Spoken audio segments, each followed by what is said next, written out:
மறைந்த தேமுதிக தலைவர் திரு விஜயகாந்த் அவரது உடலுக்கு அஞ்சலி செலுத்திய பிறகு நடிகை நளினி பேசிய காட்சிகளை பார்க்கலாம்.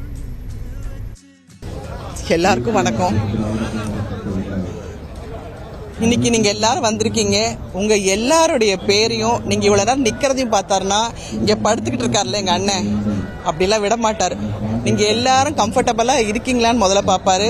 முதல்ல நீங்க எல்லாரும் சாப்பிட்டீங்களா, சாப்பிட்டதுக்கு அப்புறமா நீங்க இந்த வேலையெல்லாம் பண்ணலான்னு சொல்லுவாரு. உங்களுடைய எல்லாருடைய பேரையுமே பேர் சொல்லி கூப்பிட்டு, நல்லா இருக்கியப்பா, உங்க வீட்டில் எல்லாரும் நல்லா இருக்காங்களா, ஏதாவது கஷ்டம்னா சொல்லு, நான் இருக்கேன்னு சொல்லுவாரு. அப்படிப்பட்ட ஒரு தூண் நம்மளை விட்டு கடவுள்கிட்ட போயிட்டாருன்னு நினைக்கும் போதே மனசு ரொம்ப வருத்தமா இருக்குது. எல்லாரும் சொல்லுவாங்க பாரிவெல்லாம் நம்ம பார்த்தது இல்லை, ஆனால் இங்கே படுத்துட்டு இருக்காரு இல்லையா, எனது அண்ணன் அவ்வளோ ஹெல்ப் பண்ணியிருக்காரு. கொஞ்சம் நஞ்சம் இல்லை, எனக்கெல்லாம் எவ்வளவோ தைரியமா இருந்திருக்காரு. நான் இருக்கேன் உனக்குன்னு சொல்லுவார். மனசார என்னை தங்கையா ஏற்றுக்கிட்டவர். இன்னைக்கு அவர் நம்ம கிட்ட இல்லைன்னு நினைக்கும் போதே மனசு ரொம்ப வெடிக்குது.